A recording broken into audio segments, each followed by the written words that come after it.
Bonjour tout le monde, on se retrouve pour une nouvelle vidéo. Je suis allée à la bourse aux livres qui a lieu aujourd'hui sur la place du centre-ville de Beauvais et j'ai fait des petites affaires. Donc le livre le plus cher, je l'ai payé 3 € et le moins cher 50 centimes. Voilà. Donc j'ai pris Échange fatal de Siobhan McDonald. Donc il a l'air pas mal. C'est deux familles qui vont échanger leur maison pour les vacances. Donc en fait il y a une famille qui habite en Islande, si je ne me trompe pas. En Irlande. La première famille habite en Irlande, l'autre habite à New York et ils vont échanger leur maison pour les vacances. Et en fait il y a une des deux femmes qui va être retrouvée morte, donc on ne sait pas laquelle.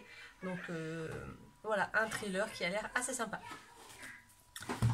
Ensuite j'ai pris La confession de John Grisham. Ouais, donc en fait c'est l'histoire d'un Afro-Américain qui est en prison depuis plusieurs années. Il lui reste quelques heures à vivre et parce qu'il est dans le couloir de la mort. Et en fait il va être exécuté par un crime qu'il n'a pas commis. Donc sachant que la phrase d'accroche c'est un assassin va être exécuté, un innocent va être exécuté, seul un assassin peut le sauver. Donc ne serait-ce que la phrase d'accroche m'a donné envie d'acheter ce livre. Ensuite, j'ai pris La consolante de Anne Gavalda. Donc là, c'est la personne qui vendait qui me l'a conseillé. Parce que voilà, elle disait que c'était un roman de base, puis bon, pour 1 €, voilà, vu la grosseur du livre, je l'ai pris. Donc on va sur un homme qui a 47 ans, qu'il apprend la mort d'une femme qu'il a connue en fait quand il était enfant et qui incarnait pour lui l'univers de la petite bourgeoise. Et à l'annonce de cette nouvelle, il bascule dans l'angoisse et le chagrin, il perd pied dans son couple, dans son travail, dans ses certitudes, jusqu'à ce que sa rencontre avec la lumineuse Kate change sa vision du monde. Voilà, donc, on va tenter, on verra bien. Après, si j'aime pas, je le mettrai dans une boîte à livres. Ensuite, j'ai pris Fais un vœu de Alexandra Bullen, qui sort de Michel Lafon Poche. Donc en fait, c'est une femme qui va mettre sa robe à repriser chez une couturière. Et cette couturière va lui en rendre 3. Et chaque robe peut exaucer un vœu. Donc ça a l'air assez sympa, c'est dans l'univers que j'ai l'habitude de lire. Il fait 320 pages, donc je pense que celui-ci va être dans ma pile à lire du mois prochain. Ensuite, je suis née au harem. Donc c'est l'histoire d'une femme qui, donc sa maman accepte de devenir la 32e épouse de son papa. Et elle va vivre dans un harem toute son enfance, avec une grande famille, tout va bien se passer. Jusqu'au jour de ses 16 ans où son père va vouloir la marier de force. Et elle va devoir quitter le harem, etc. Donc on va suivre l'histoire de cette jeune femme. Ensuite, Les 10 plus beaux jours de ma vie, donc qui me tentait également de Adena Alpern. En fait, c'est une femme qui décède et qui se retrouve au paradis avec une villa de luxe, un dressing de luxe, elle peut manger tout ce qu'elle veut sans grossir. Et donc elle est dans le dans le carré VIP du paradis. Mais en fait, pour pouvoir rester là, il faut qu'elle raconte les 10 plus beaux jours de sa vie. Et si elle rate l'épreuve, et ben elle descend plus bas et adieu la villa de rêve, le dressing de rêve et puis le fait de pouvoir manger ce qu'on veut sans prendre de poids. Donc ça a l'air assez marrant. Ensuite, j'ai pris Les apparences de Gillian, je sais pas comment on dit, Flynn. Et il est marqué, donc pareil en phrase d'accroche, le suspense le plus éprouvant depuis Ne le dis à personne et avant d'aller dormir. Et moi, Ne le dis à personne, j'avais beaucoup aimé. Donc voilà, donc là ça va être une histoire de couple en fait qui va subir une crise financière. Ils vont quitter Manhattan pour aller s'installer dans une petite ville du Missouri, là où le mari a grandi. Et en fait, le jour de leur 5e anniversaire de mariage, celui-ci découvre dans leur maison un chaos indescriptible, j'ai du mal, meubles renversés, cadres brisés au mur et aucune trace de sa femme. Et en fait, je me suis arrêtée là. En lisant le résumé, je me suis dit, c'est tout, j'ai juste besoin de ça pour le prendre, parce que rien que ce petit résumé m'a suffi. Donc je ne pourrais pas vous lire la suite, n'hésitez pas à aller voir sur internet si vous voulez la suite de la 4e de couverture. Ensuite, oui, j'en ai encore 1, 2, 3, 4, 5, 6. seulement. On va y arriver. Donc, ne le dis à personne, je ne t'oublierai pas, n'importe quoi, ne le dis à personne, n'importe quoi. Je ne t'oublierai pas de Sophie Mackenzie. Donc, en fait, c'est l'histoire d'une femme qui, à la maternité, on lui annonce que son bébé est décédé. Donc, elle rentre chez elle avec son mari, etc. Son mari reveut un enfant, elle n'en veut pas. Et il y a une femme qui va venir frapper à sa porte en disant non, non, votre fille est toujours vivante, elle a été kidnappée à la maternité. Et donc elle veut y croire, son mari ne veut pas y croire.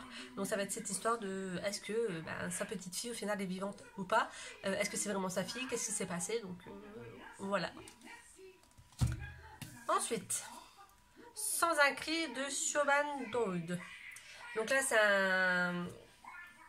un roman irlandais, un écrivain irlandais qui a écrit ce livre. Donc on va suivre Shell qui est une lycéenne qui habite dans un petit village et en fait elle doit élever ses frères, enfin frères et sœurs, je sais pas, donc Trix et Jimmy, parce que leur père est alcoolique et violent.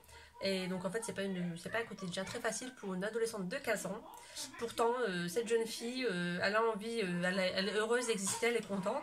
Donc on va se poser la question d'où lui vient cette force. Et donc voilà, donc ça m'a l'air assez sympa et on verra bien.